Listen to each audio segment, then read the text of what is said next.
host, Rogan Smith.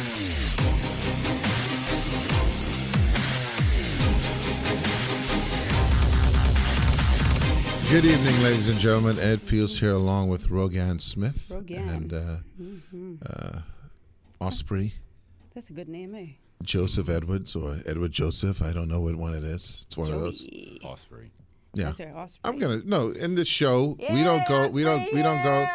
don't go big guy or Osprey. We go by the name of the person. Osprey. So How you what spell is it? it? O-S-P-R-A-Y? AI. Yeah. Oh, A-I. Yeah. Try, let me change that in my phone. That's kind of fluffy. O-S-P-R-A-I. Yeah. Correct. And I didn't want to, like, when I send you a WhatsApp, I'd be like, I don't want to misspell his name, so I just keep it generic. I'd be like, hey! And I just start typing, because I don't want to misspell your name. Don't But worry. the first name is Joseph. The last name is Joseph. Last name is Joseph. First name is Joseph. I'm never going to remember that because it's it's Call one of me those Francis, things. then. Francis.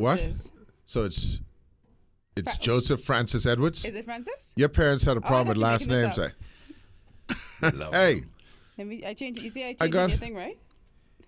I got an interesting email, which I would like to read. Well, I'm not going to read it. I'm going to just tell you that I got this email. People, it's amazing how far. You should read it. You want me to read it? I'd like for you It's to read it. amazing how far these, the media, what do you call it? The technology, right, is so astounding that people can listen to this thing anywhere. I get, these weird, not weird, they're not weird, they're just kind of surprising. Shout outs is the way you could. How I have would a you? shout out, by the way. Oh yeah. You mind? No, go ahead. I hate to even say shout out, but I just want to say hello to Dwayne Swaby, Karis Howells, and my Sunshine Insurance crew. I work with some incredible people. And Oh, that's a shout they out. make going to work real nice, like Bernie Mac would say. Yeah, fun. So I got this. I got this thing from her name is Caroline Hennessy Wormer, and she lives in Connecticut. Caroline Hennessy, Yeah. like a drink. Yeah, Wormer. and she lives in Connecticut. I know her. I mean, I know who Well, she is. yeah, She's a I'm friend of my sure you- daughter's. Yeah, but it's amazing how you don't think people are listening from afar. And anyway, she says, I hope everyone is doing well. I just wanted to tell you what a great show 11617 was. That's the show we had with Carl Bethel.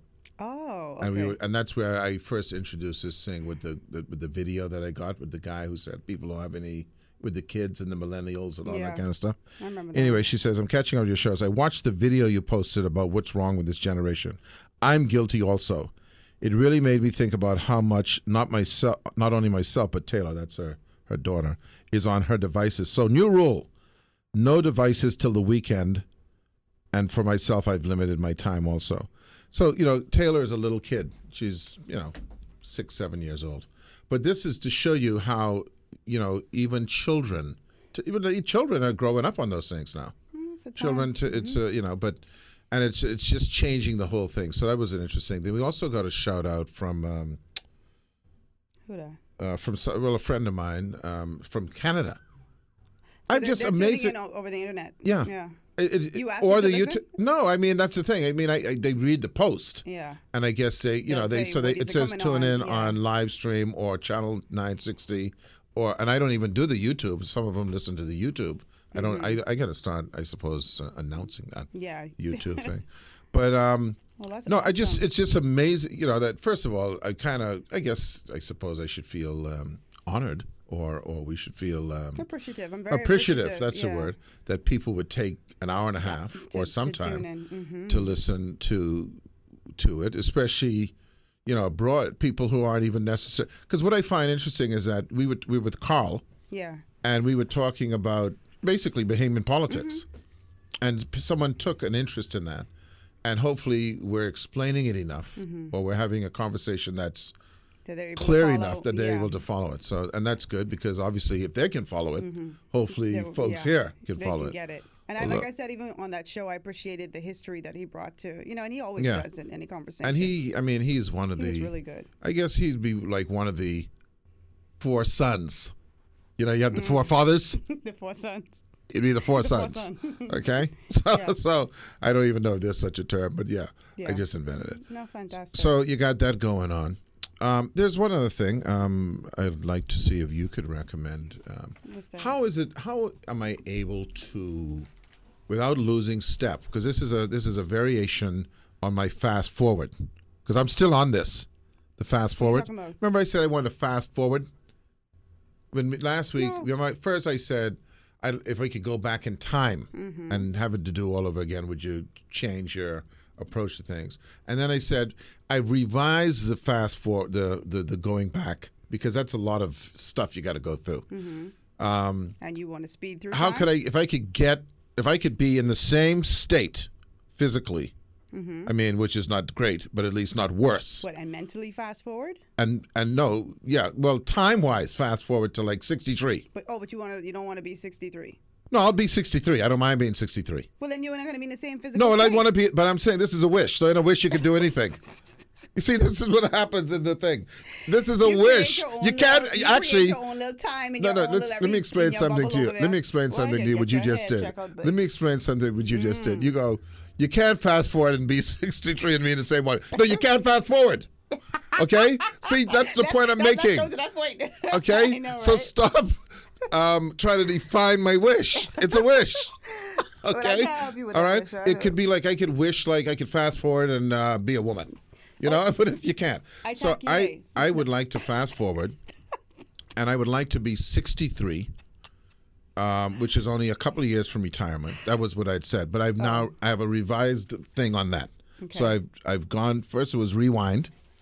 First Rewind. now it's fast forward, but that's not panning out. Especially since you're going to try to tell me what I could do in my fast forward, and then. Well, I'm trying to tell you what to do. That's what it is. No, you try to tell me. No, you cannot fast cannot- you forward. can't fast forward. You can't fast Okay. forward. So you can't say to me, well, if you fast forward, you can't be the same thing. You can't fast forward. Well, It's a that goes fantasy. That goes without saying. Right. So what I'm wishing now is I'm wishing for a more realistic thing. And that is if we could find a way to get like a year or two off with no financial stress, kind of, still be appreciated when they come back. Because see, chances are if you take a year or two off, they ain't gonna need you no more. If you could be absolutely away right. for a year or two, You well, go actually, out of mind. not only do we ain't even get no one to replace you. We don't even need that position no more. Yeah, exactly. Yeah. So, but I want to find that. If I could find that, I think it's a more realistic thing than fast forwarding or rewinding. okay. Well, That's all I'm no, saying. it's not, So but- I'm going to work on that. Joey, thank you. First of all, I had this Nutter Butter sitting on a piece of paper. Yeah. So that's because I'm tacky. So Yeah. he got a napkin to put it. Okay. Under, Well, it's so I probably appreciate already, but it probably already has the bubonic plague virus, so it doesn't matter. that. The bubonic. So my That my paper, extremities the and all paper, that. no, the paper already, had that. My, you know. my last piece. Yep. Yeah. So, So lots going on locally. yeah. Well, No, lots or there's lots of There's stuff. lots going on. This convention's going on. This of the Pilps, as you put it. Yeah. Sayre's not too The happy. Phenums had theirs already. The Phenums had theirs already. It wasn't. And the was dinners, so- which is not a good name to have. The dinners I know. didn't. They had theirs too. Yeah. The dinners had theirs. Yeah, but this But, one, what's happening with the, Sayre's not too happy. He feels as if the Prime Minister and the leader of the Progressive Liberal Party has stacked the deck and is making it very, very difficult for him to get a fair shake inside the party with, he's obviously contesting the leadership. Well, And his claims are valid. yeah. Well, the thing about running is that there's a huge chance, or a very good chance, 50-50 at least, that someone's going to be unhappy. As I told you once, I ran an election. It was 20 people, and I ended up very unhappy. That was so funny. Okay, so And people it's- lied to you and told you they that lied. they were going to vote for you. No. Not only did they tell me they're going to vote for me, after the actual vote count, They still said they voted I for you. went and I polled. It's called polling. I went and I polled them, and I went to each one. I said, "Rogan, did you vote for me?" Yes. Yeah, man, I voted for you. Osprey, Joseph Edwards, did you vote for me? Yes. I said that to all the people except me. I voted for myself. I know that. I can attest for that. And all of them said they voted for me, which means 17 people lied. So the know thing is, with a small group, you can actually ask everyone. See, with a big group, you can just You can't ask everyone. It's too many people. So you can just pretend, well, she didn't lie, or, and I kind of know the people who lied because I know the people who I think told me the truth. So. Did anybody come out and say, no, I just No, I just finished telling you. All people told me they voted for me. All of them. All 20. So it's, this is where I learned, huh? Were you embarrassed? I wasn't embarrassed. I was hurt. It's no embarrassment. I'm just. Embarrassment comes. No, I just felt. Sometimes embarrassment comes with hurt. I wasn't embarrassed. I was just. I just felt hurt. Betrayed? No, I don't. I didn't feel betrayed. I think hurt and dejected. I think these are the words that were. Okay. I mean, I got over it in 3 days. Because the then president, who is one of my best friends today, he and I think it was a setup from the get-go. This is the thing. I think I was used, but he gave me the position of secretary or vice president, one of those. It's Key Club. I got over it. Okay. No, but what do you think? And about I got this, to go on the trips. But what do you think about this whole thing though with the PLP? I mean, well, it's a thing. It's they had an election. What do you call it? A convention. Someone was courageous enough to offer themselves, but we know the system. We know the system. It's a sad, pathetic system, to be honest with you. A very sad, pathetic system. So from the beginning. No, I'm going to say because at the end of the day, and we were having this conversation prior to the show. At the end of the day. Yeah, no. So you basically have to wait for what him to either pass the baton or pass away. Well, I've never seen the baton. Have you? This baton that they're passing, I've never seen it. I've seen it in a relay. So it's like leader for life. Listen, what did I try to? What? We can't see it. What have I explained? It's kind of like his pain. We can't see it. What have I explained to you folks, both in studio and the listening audience, from day one about our system? And you're absolutely right. You're from day one. Right. Yeah. Okay, this is not a mystery. You ain't coined this. But what's I mean, that? I say you ain't coined this. No, I didn't say I coined it. But all I'm saying is I'm explaining it. And in fact, if you recall, something I spoke to Rotary way back when I think right before I was getting ready to do the show, which is just kind of like just you stuck mean with. When you asked them if we have a democracy? Democracy, because I don't know, to be honest with you, how much we question that. I think we went on a kind of a mode, this, that, we got that. But we really, I think we've been like asleep because I think we've been on F4. That's a satellite dish for your reference. You don't know. But anyway, okay. I know what F4 is. You know what F4 is? We had satellite, but because I don't want you to think we had the privilege. Yeah, but I don't want you to think it's on the keyboard like function 4. No. That's all. I don't want you to confuse F4 on the keyboard with F4 on the what you call it, on the satellite, as opposed to F4 on the keyboard. You remember satellite?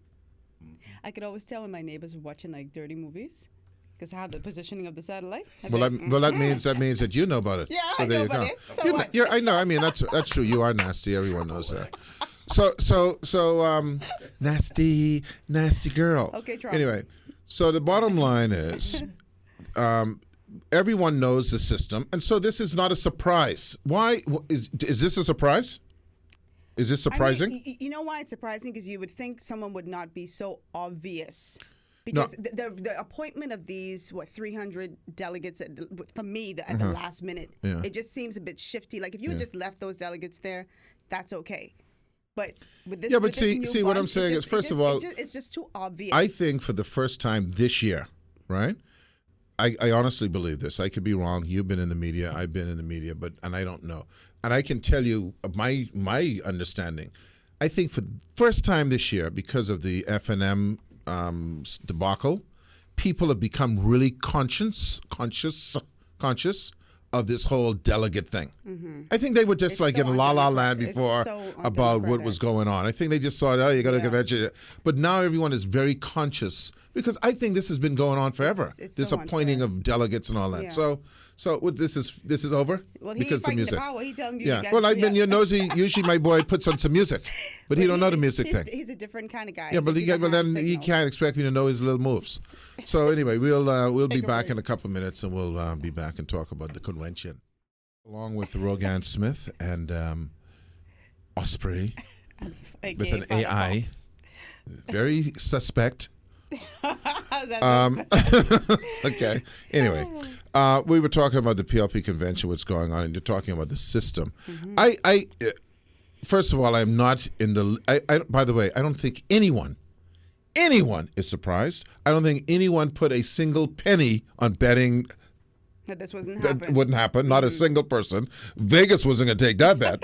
Okay, or we say Vegas. And so, but what is kind of how we are illuminated about is the whole dastardly nature Yeah. of the system. It's got to change. It has Boy. got to But the change. people in the party need to start demanding change. Well, I don't they're think- not I don't think because- that's going to happen. Yeah, well, I've been seeing some, you get these WhatsApp photos and all that. And I'm there's some freaky stuff going on there, man. Check with these styles, these hairstyles and things. Oh, you. Some they freaky have stuff. the most creative folks in their camp though. With the if you talk about like that, like I've seen crabs. In Stink the hair. styles. That's what I call them, stink styles. You mean because the hair gets No, I've always called them stinks. Plenty of people have stink styles. These are just stink convention styles. stink as in it looks stink. They look or stink. or They look stink. stink. As in, 'cause I can't tell you how they smell. No, because some hairstyles that requires like a lot of gel and stuff. So like if you open it up, it's like. I know sour. one thing. You smell, look, I like how you have the. I know. I just feel that for you people to like pull. that. I just feel like people who wear that. I don't know. I could be wrong, because I don't know if people going like the brothers going like, you know what? That look good, babe. I'll take that. I bet. Say what? I'll take that. I bet somebody on this end. Yeah, but they like that. Do it. Okay. I can come in there with one of them Yeah. with a crab situated right on my head. Mute. See, because this is how guys talk, right? Okay. It's like a mumbling kind of like, trying to think. The spray. How do they do it, Osprey? You know how to do it? Let me see if you're a guy. You know how to do it? No, I know just what you mean though. Like Yeah. this. I don't know why. Like I your don't voice understand, goes but- down like 8 decibels. Yeah. And you have to have your hand over your mouth, so you're mumbling. Unfortunately, I'm told that I cannot whisper. No, see, it can't isn't a whisper? whisper. It's not a whisper. It's a garble. It's Yeah, a it's a mumble. garble. That's So, like, if I perfectly talking to you and I talking, we on a mic, and let's say Rogan passes and she looks attractive, I go, what? Yeah. That boy. Okay. And you do the different high up. What? You do what? You do that? Why don't you do that? The average person wouldn't understand that. So funny. Yeah, but so I don't know personally if that's the kind of thing that I would say. I don't know if that ranks 10. Was it her? If you're going 1 to 10 in the sex appeal, I think that's the more appeal? like a -2. What you think? You'd go with the banana peel and all them stuff. Hell no. No. Yeah. The crunchy, no crunchy. See, if I want a banana, I'd go to Super Value. You gotta But have you too want the much. banana. You wouldn't want to touch the banana peel. I don't know what's in that. Okay, I got to get the EPA on that. Okay.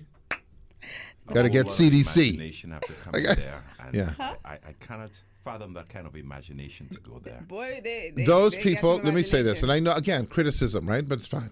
They're not looking to score, that crew.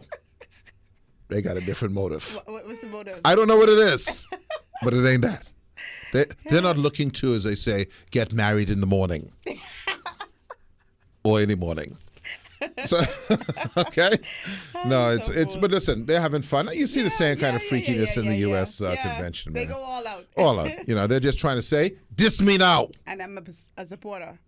If there's any doubt, check the girdle. The girdle got PLP on it.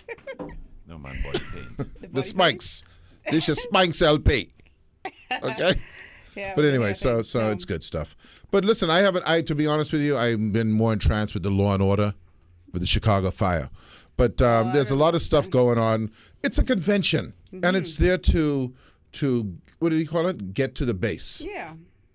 And they throw out platitudes and policies and platforms, and it's to get people riled up, and because the convention, people need to know the convention, both here and abroad and everywhere else, is to get people excited to go out and work.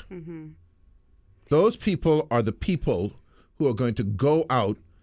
Listen, the PLP have 40% of the population. That's roughly of a voting population. That'd be roughly 50, 60,000 people.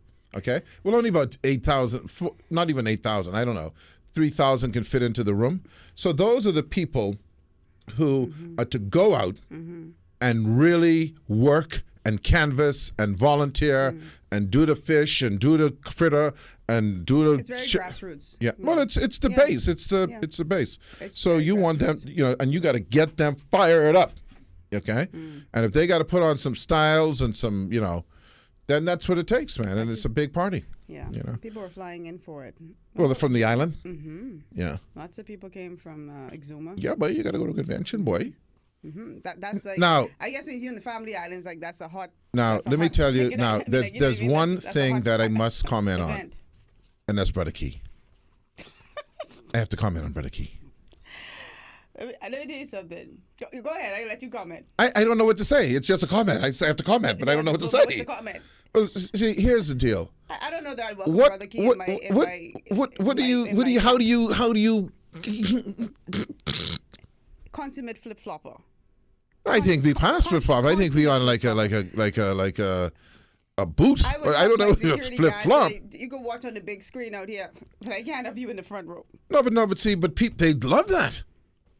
See, he leave them by. He with us. I don't. But see, from the just don't public trust perspective, why do you believe now that I have any kind of? See, it's one thing to change a party. Mm-hmm. And I mean, even that is kind of iffy, right? But you this has change it. happened before But it happens because with it him. happens. You change a party. You change. But But I don't the need Democrat. to buying in the opposing side's camp. But let's say let's say you're a Democrat. Let's take it away from here. And you say, you know what? The ideology, it's not lining up for me. Yeah, but I'm going to getting become a no Republican. Convention. Well, no, I'm running for Arnold Schwarzenegger, Ronald Reagan were Democrats. They ran for Republican offices. But when you now say, well, you know what? I ain't in that no more either. I going back here.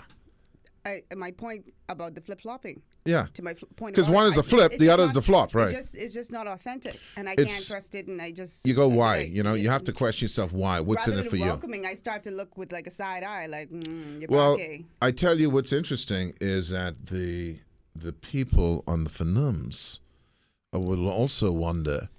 So the butler person left and signed letter based on the Key not getting the nomination because the Key wanted the nomination and he didn't get it and we left. Found out that he wasn't getting it. Now the Key not getting it, he's saying, well, I'm just going to go to the other side.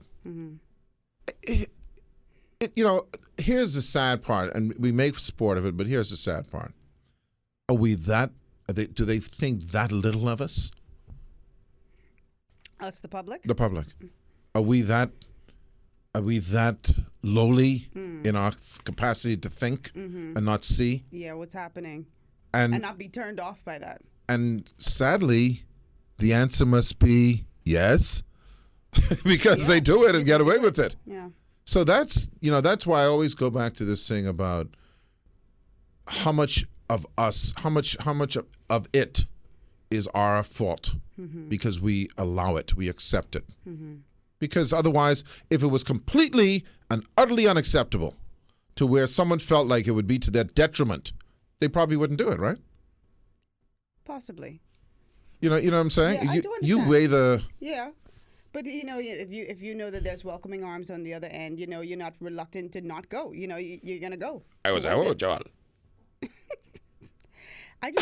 Politics is so shady.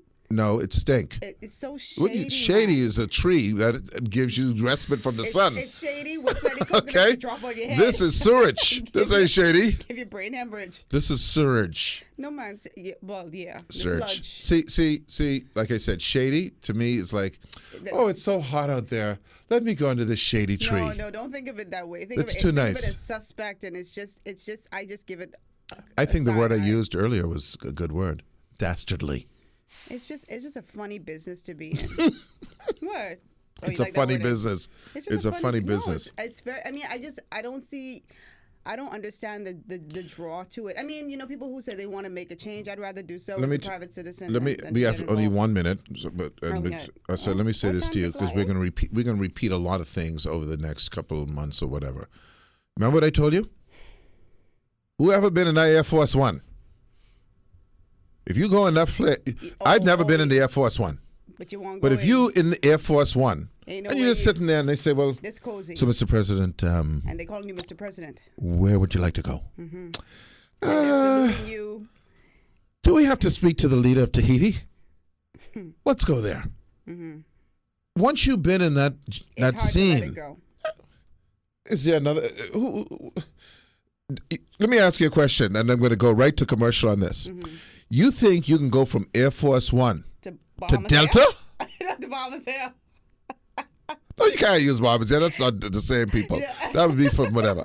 You going from but Delta, Prime Minister of the Bahamas to Delta. Bahamas Yeah, Air. this is Barack Obama. Can I book two Barack Obama? Could I book two? How much is the business class? Oh no. Yeah, give me the coach. If I get two coach, one for the Secret Service because I can't afford to take the wife. No.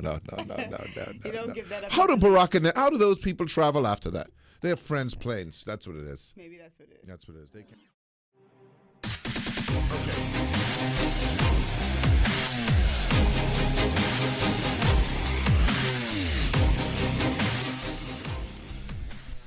Good evening, ladies and gentlemen. Ed Fields here along with Rogan Smith, Osprey, It's all right. a.k.a. Sleepy now. Joseph Edwards, I'm hungry.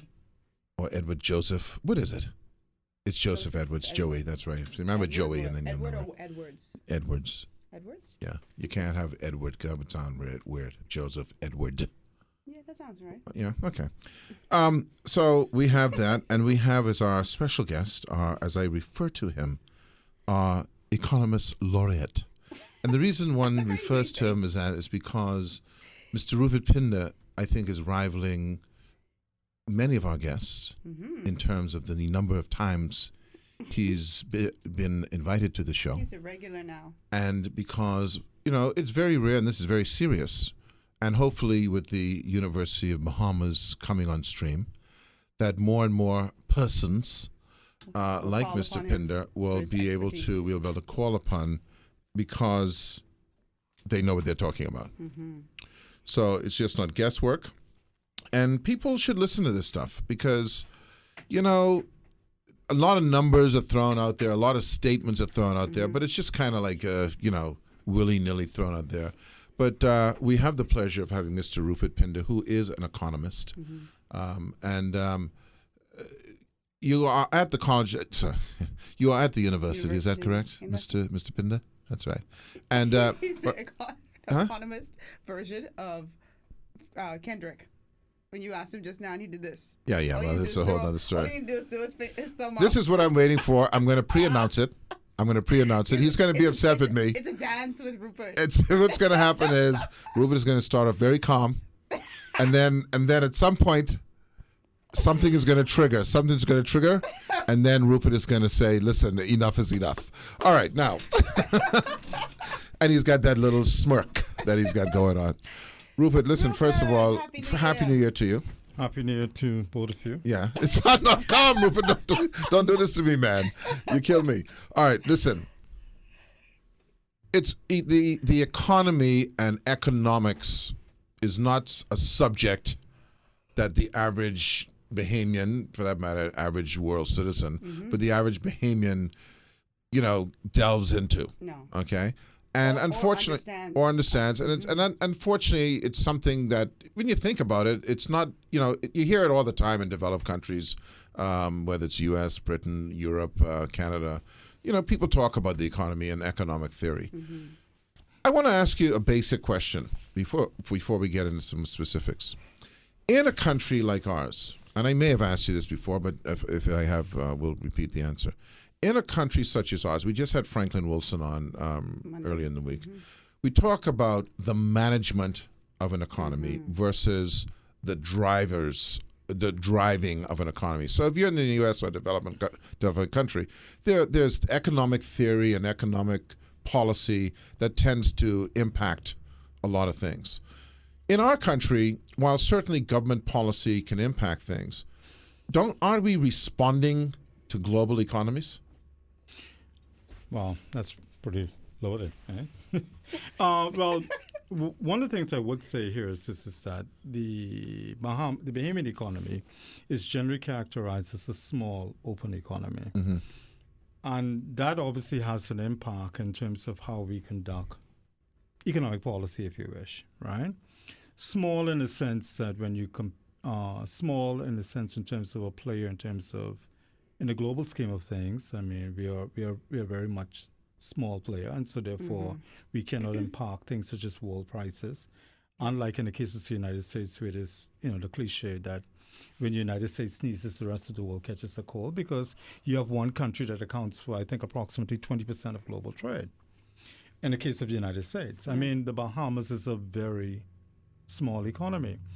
We are considered to be open to the extent to which we're very dependent on external trade. And to that extent, a lot of the things that happens outside of the Bahamas invariably have a significant impact on the Bahamas. And so to that extent, we find ourselves having to react in terms of having to respond. And there are a number of examples of that in recent times that we can point to. We can point to, for example, the financial meltdown around 2007, 2008, in terms of the housing crisis in the United States. The only countries that I think that have fared fairly well were what we regard as being the BRIC countries, which were Brazil, Russia, India, and China, and to a large extent Canada as well. Right, and so those countries fared fairly well during the financial crisis, but the rest of this economy obviously suffered, and the Bahamas certainly, was one of those countries. Even outside of that financial calamity, right, which was the worst financial crisis that you would have seen since the Great Depression, oil prices. It's another example of what they refer to in economics as external shocks. As an external shock, I mean, that's in essence, and all that really is saying is that that's an event that takes place outside of the Bahamas and invariably has an impact on the domestic economy. So, for example, movement in oil prices, high oil prices, has what they call inflationary pressure. It drives up prices, and you can see the link because, for example, high oil prices feed into transportation costs, not just in terms of the movement of goods, but the movement of people, etc. So energy costs. And so invariably it has an impact on the domestic economy. Those are things that are outside of the purview in terms of your domestic economic policy. However, notwithstanding those external influences, you certainly have a responsibility in terms of a policy maker to manage what's in front of you. Right. And part of that management meaning that, yes, it's a recognition that there are certain dynamics which are outside of your purview. But nevertheless, when those events do occur, you must have the ability to adjust. And that adjustment invariably in most cases mean having to make some very painful decisions. Well, the question we asked, Mr. Wilson, I'll ask it of you again, and again, I don't think people can hear this enough, is it then requires for a small country like ourselves, and this would be in any scenario. So if you're a small business, I like to take it away because sometimes people want to attach politics to this thing so much that they block out listening, right? But if you're a small business and the guy next to you drops prices, there's a large hardware store and a small hardware store, and the guy who's the large hardware store drops prices. Well, that's going to impact you if you are not able to drop your prices. Absolutely. While at the same time make payroll, pay your energy costs, et cetera, et cetera. So hard decisions in that environment are made, i.e. if you have 10 staff, you might have to go to 8. If you have high energy costs, you have to look at how you conserve energy. If you have some benefits, what you would call entitlements, if you're going to make that comparison, benefits that employees enjoy, like health insurance, that maybe now you have to increase the deductible so the premium goes down. But that's managing the business, right? So isn't that how it should acquaint in this environment? But I mean, You're not going to get a debate from me on that particular point, because I think we're pretty much on the same wavelength in terms of what I've said. Right. There, arguably, I have to break it down a bit, Right.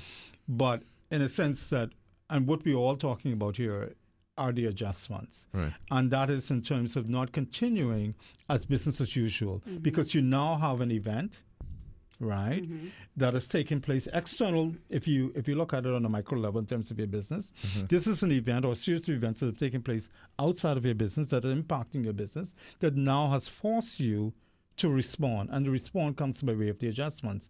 But one of the things that you cannot do, or you should not do rather, is to continue as As if is.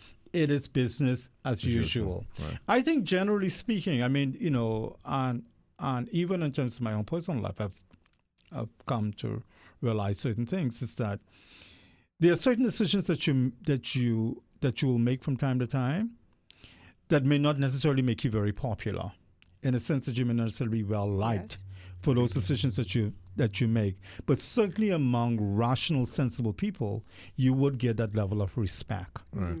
To the extent to which the end goal is well explained, and to the extent that you send the right signals, and we'll talk a little bit more about that you send the right signals, right? And there is that level of commitment in terms of following through, and you demonstrate by way of examples. What can we expect for 2017? We just started the new year. You know, is there still a great level of uncertainty, or what do you see happening in the next few months? I mean, that's a very interesting question. You know, and well, I guess fortunately for me, I'm not a politician, so I don't have to, I guess, be very conscious of what I'm going to say now with respect to the U.S. And that is that, you know, there was a lot of rhetoric that was coming in terms of the Donald Trump, you know, during the election. And, you know, you just kind of roll your eyes and that sort of stuff. Because, I mean, also recognizing that there's usually that separation between the political posturing and then what actually turns out in terms of actually policy. But now with this wall thing, I don't know. But anyhow, right? But having said that, you know, there are certain things that he's expressed that really cause you to raise your eyebrow. However, his appointment, I think, in terms of business leaders, I mean, people who have proven themselves in terms of industry leaders in some key positions, have me to feel quite optimistic in terms of that some good things are going to come from the U.S. in terms of economic growth, et cetera, and so on and so forth. But again, I mean, you know, I guess one has to be cautious. But generally speaking, I expect a lot of good things in the United States in terms of growth. I mean, because one of the things is that he seemed to be wanting to address things such as taxes, you know, and also in terms of appointing business people to some key positions. Economics is partially, if not fully, the science of human behavior. Okay, in that you're rationalizing theory based on some sort of predictive course of behavior. What people will spend, what they won't spend, what they'll save, what their propensity to save is all these theories. But this is where the thing hits the fan, because at the end of the day, while you and I in a business can make these decisions because there's no ramifications, i.e., if you in your place to business let go 2 people, the ramifications are obviously the impact on those people, but your number one concern is the maintenance and the success of your business. And so, you know, those 2 people, and I know this sounds callous, but that isn't what I'm trying to do.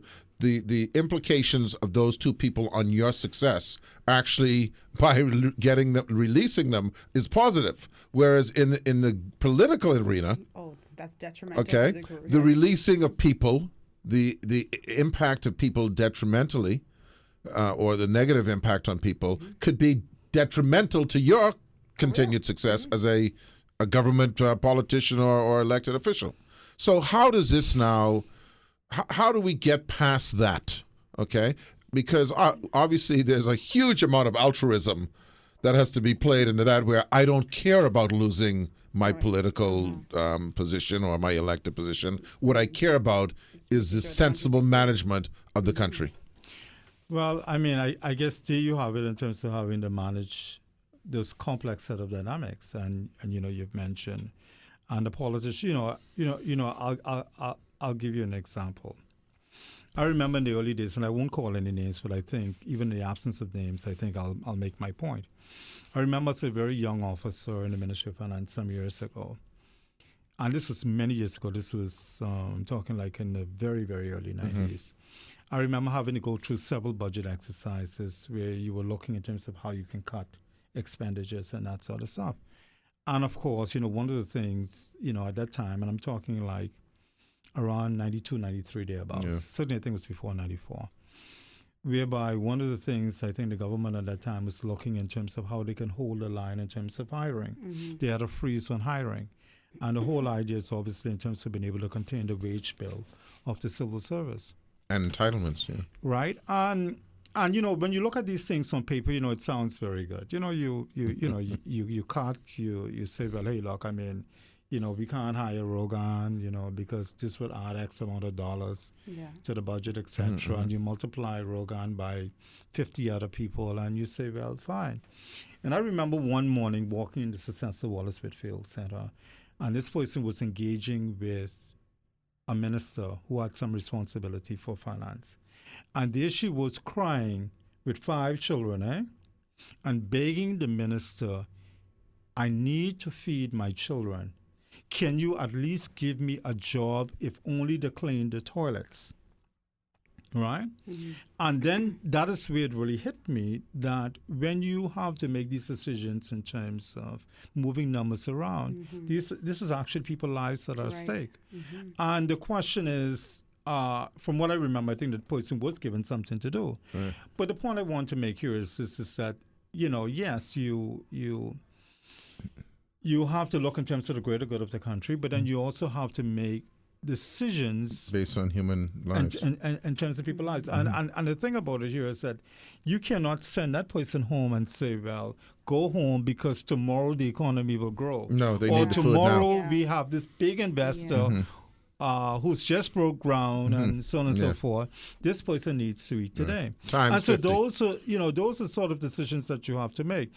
But at the same time, too, and recognizing, the difficult decision. And I can tell you, I mean, from the limited experiences I've had in the service, running a country is not easy. Well, let me ask you this question. And you go ahead. We have a break. We got to take a break. And Okay, I'm sorry. I didn't see it. I'm used to the music. No. I'm used to the music. All right, we'll be right back. I want to ask Mr. Pinder when he gets back a couple of questions about that capacity to manage. We'll be right back. Spirits, Wendy's, Coca-Cola. I didn't want to throw that on you. You see with Rupert, I think I just freaked Rupert out. It's frustration. It's frustrating. Yeah. I'm going to ask the first question, and then as Rupert is answering, I'll decide whether I'll get into the other more dark spot. Okay, and that is this, Rupert. So you point to the fact that these are hard decisions to make, but is it not that black? It is not, in my view, that black and white. I.e., having to make a decision between firing someone and saving money, as opposed to rethinking your economic policy. So while it seems to me, and I could be wrong, and I'm going to ask your opinion on this, we are in the business of, in terms of rescuing the economy, tax. Go after, tax your way out of it, as opposed to the opposite way, which is to encourage investment and allow investment to bail you out. I'm going to put that to you and ask you if that makes any sense. I mean, there's no debate. I mean, the answer is you're correct. But why is it not seen? Why is it not visible? I mean, there's nothing there, in my view, to debate. And to be honest with you, one of the things that was, and again, I mean, I'm speaking as a Bahamian first and foremost, right? And then, of course, as a lecturer. And so the thing about it, too, is that I also see my role in terms of educating people as well, right? To be honest with you, I've had a difficulty in recent times in terms of the level of taxes that have been imposed, and also in terms of the social programs.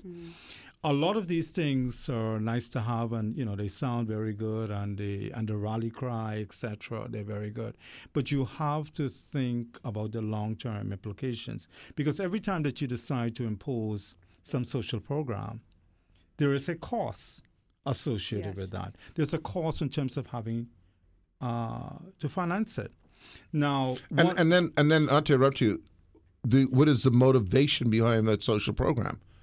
Because that has to be somehow in that formula, right?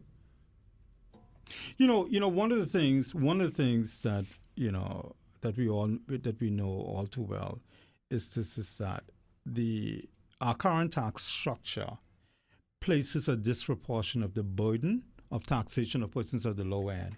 Correct. Because it is largely a consumption-based taxation. Right. And so to that extent, persons at the low end of the spectrum spend a disproportion of their income just consuming basic goods and services. So, for example, me as a poor man, literally, making little above minimum wage, and you, Mr. Edfields, bad example. Making all of that money. Yeah. Both of us consume the same carnation cream. But your effective rate of tax is higher. However, the taxes that I pay on that carnation cream as a proportion of my income is a much larger proportion than you, Mr. Fields, making. I don't all like of you that pointing. money. I don't like you Right? pointing me out. Right? That's not Right? that thing. But the point I want to make here is that to the extent to which the taxes is based on consumption, right?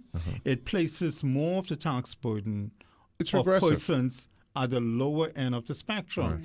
And the value-added tax, while it now taxes services, is still a consumption-based tax. Right. And again, you still have the same issue.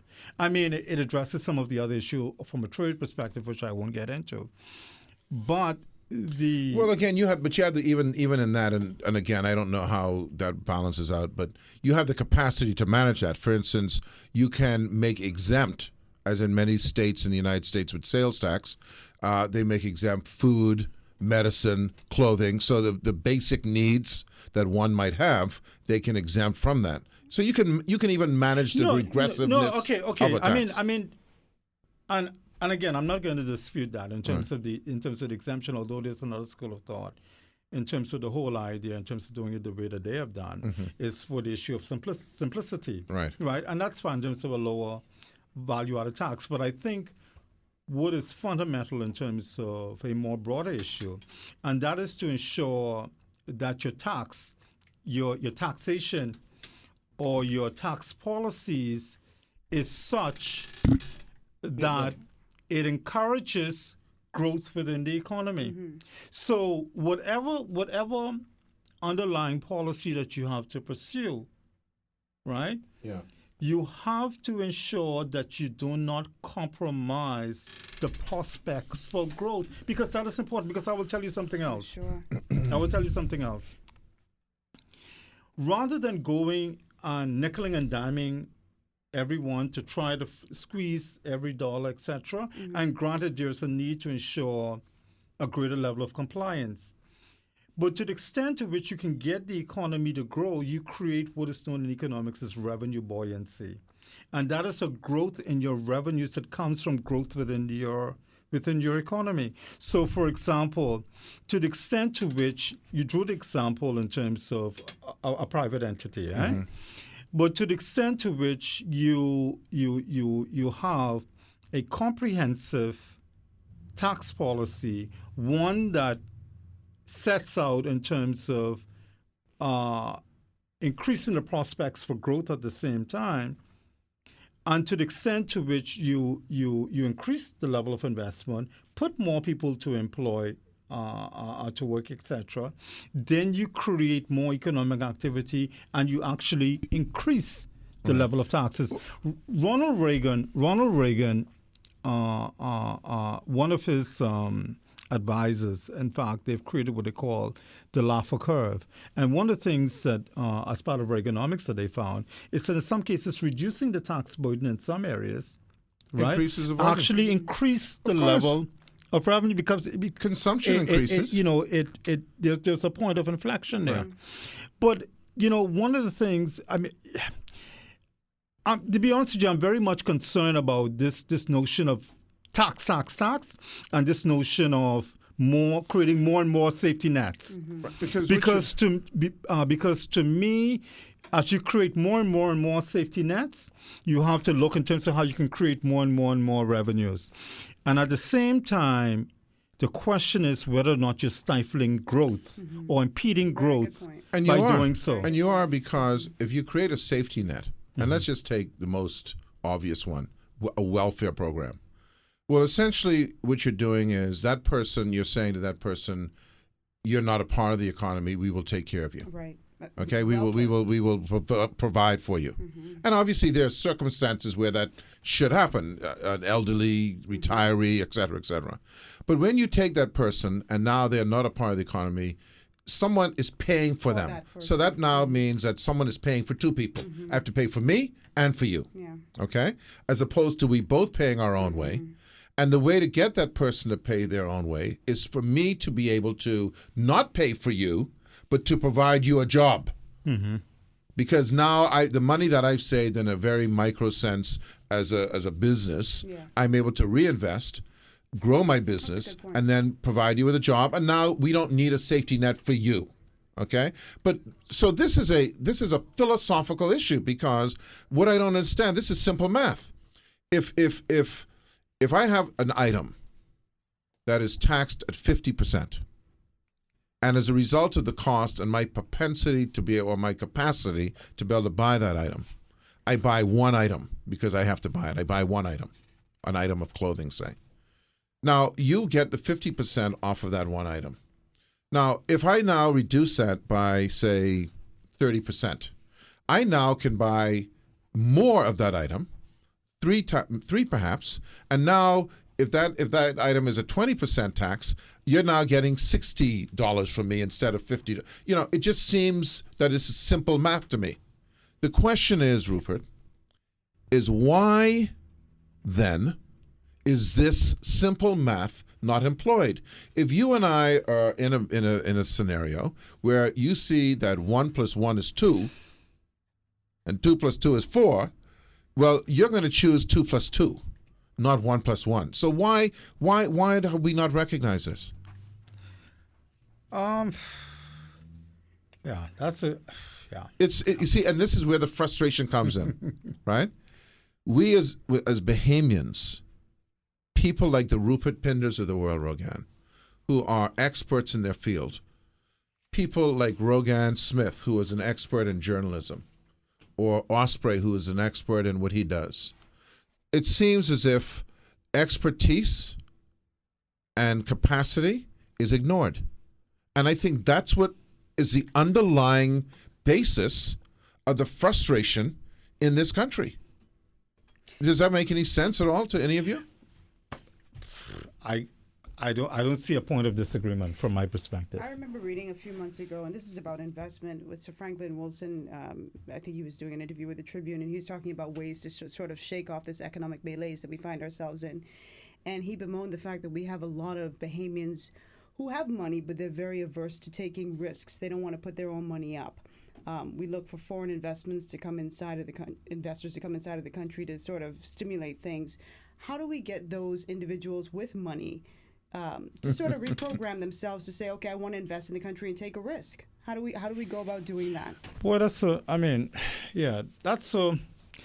good question. And I guess in terms of some of the business people, I guess in fairness, I guess they're perhaps better place to look at that. I mean, that's been an age-old argument. Mm-hmm. How do you get some of the persons who are well-heeled to invest? One of the properties I was very impressed by, and hopefully this ties in terms of some of the things that you would have mentioned as a local investment, it's the Island House at Life Key. Mm-hmm. I mean, to me, I just think that's just a beautiful property. Amazing.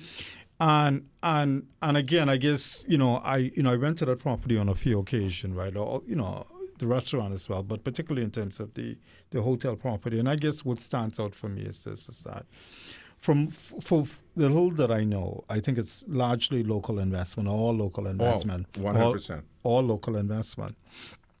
But here it is now. You have a property which I feel is really integrated well the in community. terms of the overall environment. It's not a Mega. no, yeah, yeah. no. It's it's not a glitzy mega thing. It's what we should with, have. Yeah. with foreign investors. And I've always held the view that those sort of properties in terms of the island house, and arguably perhaps not at the same size of an island house, but those type of properties I thought were excellent for the family island in terms of the integrative sort of development and that sort of, and one of the ways in terms of being able to stimulate more in terms of domestic type of investment and that sort of thing. Now, But you would be shocked, and I'm saying this very openly, at the lack of incentive. I mean, obviously, there's a Hotel Encouragement Act, and I don't even know it because I think that has to be 50 rooms. So I don't know what they may have gotten out of that, right? But you'd be shocked to know, because the answer to Rogan's question, you took the thought process out of my head when he made the allusion to Island Hotel, right? Is the need to you know what gets them to spend money? Certainty. Risk. Investors do not like uncertainty. And they don't like a lot Incentive? of red tape. No red tape, and an environment that they feel they can grow. but the Not that they can just be pumped for revenue for the government to do their programs. one of the things that that we've been talking about is some of the existing investors who are house well heeled, etc., and that sort of stuff. And so, why don't they invest more, etc.? And obviously, I think you've alluded to that, and that's in terms of the need to create the enabling environment, which is part of managing the economy, creating the enabling environment in terms of the investment. But I would tell you another thing too. But one of the things that we should not overlook in this part of the discussion, and that is in terms of the new investor or in terms of the prospective domestic investor. And one of the things that I find in this country is that it might be the price of money is very high. Right? And I'm sure that somebody can leave you can have a whole segment in terms of banking in the Bahamas. And of course, banking is not just the only source of capital, granted.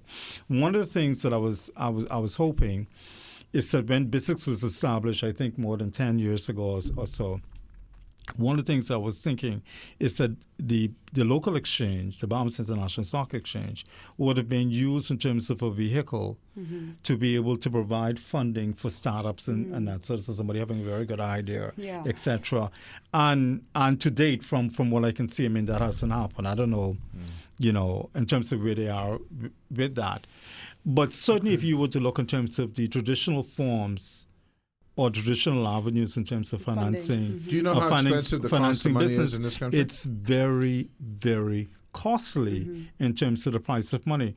And the current practices really is geared towards consumer lending. But do you know how expensive the cost of money is in this country now, Rogan? There is what I call a borderline usurious scenario where, because most banks in the Bahamas are non-Bahamian banks, and this has been the case for a long time, they are averse to any kind of sovereign risk because they want to be able to get their money out. So they give quick loans that are high yield loans, no risk. But let me tell you how usurious it is now. Because of the new regimes and the fact that there's more taxes on banks. There used to be taxes on banks. They had like a flat rate. They now have a tax, business license tax. To go and cash a check at a bank, okay? If you don't have an account there, or if you don't have an account at all, is $5 to $10. Oh, I just spent $10 plus, I think, VAT. So why? Because you cashed a check I cashed a check and I at didn't a have bank an that account. was not your account. Yeah.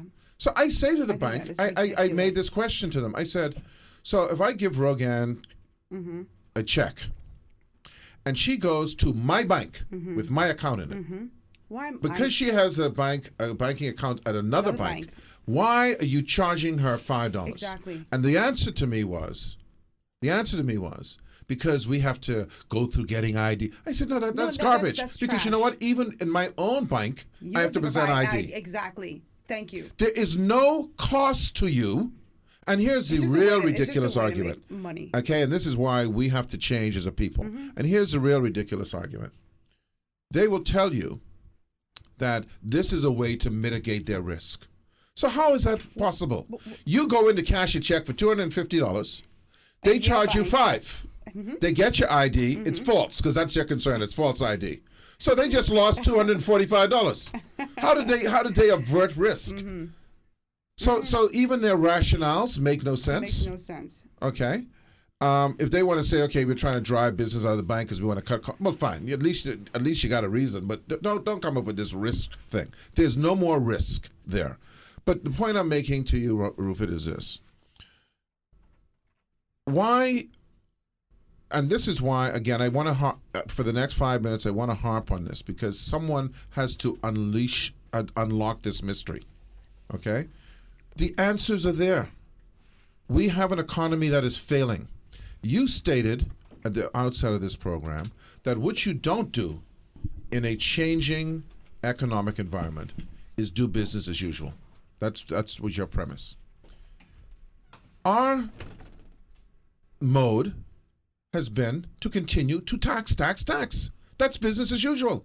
And we are not seeing we're not reaping any benefit from that. So why isn't even that seen as a losing strategy?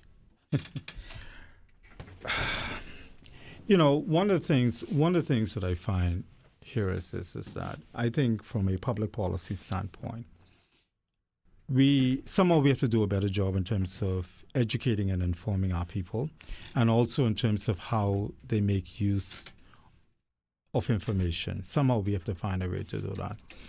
Because I think only to the extent to which you have a more enlightened population, right, in terms of the critical mass, then in my view, that we can begin to turn the corner in terms of doing a lot of things differently. One of the things I'm always amazed by is that the amount of information that sometimes is just within the public domain, right? And in some cases, the response of people sometimes, I mean, it ranged from apathy to, I don't know, to hysteria or whatever. Yeah. But, in the middle of all of that, I'm firmly of the view that a lot of us don't want things to change. And it's nothing to do with politics, eh? I think we want a system to remain just the way it is. We only want things to change to the extent to which we can benefit. Right? So, and if there's any fear that we might actually lose, even if it's not real. So, for example, if we look at some of the inefficiencies in terms of public spending, right?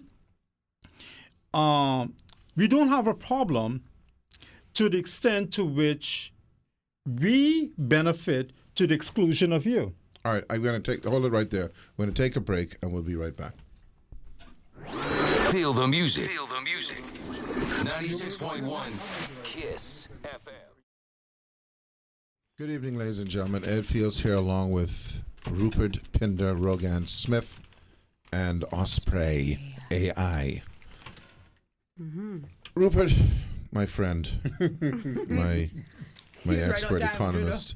Oh yeah, I know. Well, you told me when I went to the clock the first time. I was saying, okay, 15 minutes to go, we can see it. But but now he's going to deliberately be calm, and that's not good. I shouldn't have done that. Rupert, listen. Here's where the frustration. Again, you see, we're here sitting here, and the only reason we do this, I think the only reason you do this, Rogan, is that we hope that at some point something clicks with someone who has the capacity to make something else click somewhere else. It's like a series of clicks. Okay? I am concerned that there is a degree of doom, and this is where we go into the darkness now, because when you say 1 + 1 = 2, and the world understands that a large percentage of our people don't get that. And so someone is able to come up and say, no, 1 + 1 is a half of 1, and that's okay. And everyone goes, yeah! And so the people who are saying 1 + 1 are in the minority, and they're the ones that look like the idiots. And the people who think that 1 + 1 is a half a 1, they got the majority, and they're the hero. I don't know what you want me to add to that. That was a statement. That wasn't a question. Right, I mean, I'm saying, well, you're the economist, my friend. You have to figure out how do we. No, that's not an economic question, my friend. Well, not in it's my a human view. behavior. That's more for social type, whatever. But I'll share some interest. I'll share something in terms of Economics has to somehow impact social behavior. in terms of an observation point, for me and based on my experience. Having had the opportunity and privilege, and obviously in terms of studying in the Caribbean, more specifically in Barbados. And one of the things I was amazed by is the level of consciousness in terms of awareness of the average Barbadian in terms of what was happening in his or her country. Really? Right? And even in the economy, Right. et cetera. Yeah, right. And I'm talking about when I was a university student in Barbados. One of the things is that I remember Erskine Sandiford at the time was the Prime Minister of Barbados. And at that time, Barbados was going through some form of austerity measures with the International Monetary Fund. Yeah, we talked about this. And man, I remember the average, you had Barbadians, you would go to Bridgetown, you'd have a Barbadian bareback, pushing a wooden barrel with coconuts, But yet he can tell you about these IMF austerity measures and how they had to clamp down in terms of the movement of US dollars and that sort of stuff. I remember going into a debate in Barbados, and it was the first time that I got an appreciation in terms of the definition of the Caribbean. To the extent to which the whole thing in terms of it's really in terms of more or less in terms of a cultural, historical ties, etc. Less so than. But the point I want to make here is that you had a vibrant society in terms of the overall engagement. The other thing that stood out for me is that even in terms of the academic community in Barbados, man, those professors never, notwithstanding their politics, because I think like in Barbados there were basically two main political parties from what I can remember. I think one was the BLP and the other one was BD something or whatever. But the point I want to make here is that you had basically two political parties, the same two-party system as ours. And even like on the faculty, there was that division across political lines. But those people were writing, man. They were having critical discussion on issues. So the myriad of issues that were affecting Barbados, the professors, the academic community, they were engaged. writing. They were educating the public. There was that rigorous debate and that sort of stuff. And people were not prepared to put their name to any garbage. They want to put positions out there that they could defend. Right. Here in the Bahamas, where's our academic community? Do you see them publishing? Do you see them engaging the public on these critical issues? Right? No wonder why. And this has nothing to do with politicians from one party to the next. No wonder why they could tell you a whole heap of nonsense, And you fall because for it. even the academic community is playing their own brand of politics. And they're playing their brand of politics by keeping silent on the critical issues. Thank you, sir. Thank you. Well, you're telling me to shut up. No. He's saying he's I'm in saying agreement. thank you Right. because Well, let me tell you. I'm he's telling me to take it down. No. I want you to take it He up. waits for this I, part. listen. I'm just kidding. I'm just kidding with him. I am genuinely saying thank you, sir, because By the way, here's I'm the part deal. of the academic I know. community. This is Yeah. why I'm That's saying why- thank you. yeah. Is he being Because honest? you see, honesty is only going to be. You see, we talked about this thing about denial, where the easy way out is the easy way to go, and if you really want to deny yourself, you take the hard way, because the hard way will lead to the truth. Okay, the hard way, which you just did. And I'm going to make sure people understand this. Well, I is the- I hope you can feed me. Yeah, no. Yeah, I got some corned beef home. The hard way, and you won't lose respect, because let me tell you, if there's one institution, if there's one place that should be a safe haven, it is a university. Absolutely. Okay, because the capacity for this country to grow, to become aware, to educate its citizens, has to come from that. There's no sense espousing this virtue of autonomous academic facility if you can't do what you did. Yeah. Otherwise, Yep. let's not have it. Absolutely. Okay. But it's also Because it has to be the exchange of but ideas. It was also intended, in a way, in my view, it was also intended to also issue a challenge to myself included as part of that community, to do more in terms of writing, to do more in terms of publication, to do more in terms of engaging the public. Because to be honest with you, and I will say this as a pain, because I've always told people I have one passport, and to that extent, you know, I have to be true to myself, right? Because at the end of the day, if I see something, I think I've had the good fortune in terms of being trained and educated largely by the taxpayers of this country, whether it's through my movement in terms of public education, because I went to public schools all of my life, or whether or not it's true in terms of the subsidies at the University of the West Indies. That, you know, my obligation, as far as I'm concerned, are to those people who finance my education. But having said that, to be honest with you, I'm embarrassed by some of the things I see in the newspaper that are coming from reasonably intelligent people, Because at the end of the day, you got to recognize that there's some child who wants to write a project, on some of the things that are going on. And they're using that as their research. And you know, and it's coming from people who obviously know better.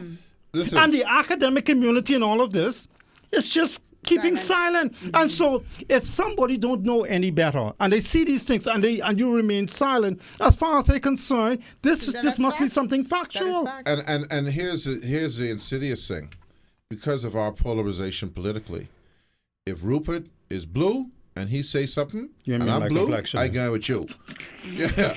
If Osprey is green and he say something and I green and Rogan green, she going with him. Makes no difference what kind of garbage he's spilling. But this is where the safe haven. I'm so happy. You're a star. I'm so happy that you ended with this because the University of the Bahamas, of which you are a part. So I don't want to hear you about you going nowhere. The University of the Bahamas, of which you play a part, has to be, you know, we asked for a rescuer, has to be the place from where the saviors come. It has to be the place from where the saviors come. The saviors are not coming from the halls of Parliament. No. We can forget about that. Not. The saviors must come from those, and I would welcome the person who had a completely different and opposite view of what you said here to have that debate, so that people can listen to both sides and determine what is 1 + 1 at the end of the day. You're either going to prove what 1 + 1 is, or the other person is going to prove what 1 + 1 is. Well, you know, the thing about it is that one of the things, and I'll just end by saying this, one of the things that I'm also a bit disappointed with as well is that, and I've seen in some cases where people try to raise the level of debate, and before you know it, you know, somebody throws something in there that really takes the level of debate down to we'll use a punk. To the, you know, you know, I don't know. Your ma had you for an unmarried mouse. Something to lower the level of discourse. And we have to move about that. I'm going to say it, we're going to end because we got to go right on this. Rogan Smith, we heard a very good show today, Rogan Smith. The University of the Bahamas. I wasn't sitting here. No, but you know what I'm saying, right? What I meant to say is we heard some very good points today, right? The University of the Bahamas has to become, because in all of this discourse, where do we see, and I'm not saying it doesn't exist, those articles with the title PhD next to it, with some sort of theorem next to it, as opposed to just willy-nilly opinion. We must have... But I can't remember if it was Dr. Nicolette Bethel who was sitting here. Well, Nicolette Bethel said that is there's a lot of publishing that goes on. Well, where is it? We just have to be aware of it. Yeah, no, we don't have to be aware of it. They have to make us aware of it. My job isn't to be aware of anything. My job is to be made aware of things. Put it out there. That's what publishing means. Put it out there, not publish it to like me, you know, to myself.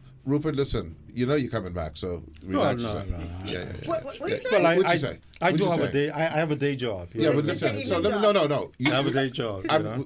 I'm asking you coming back, Rupert? No. Lies. Rupert, you're Lies, lying on the air? lies. Come Rupert, on, man.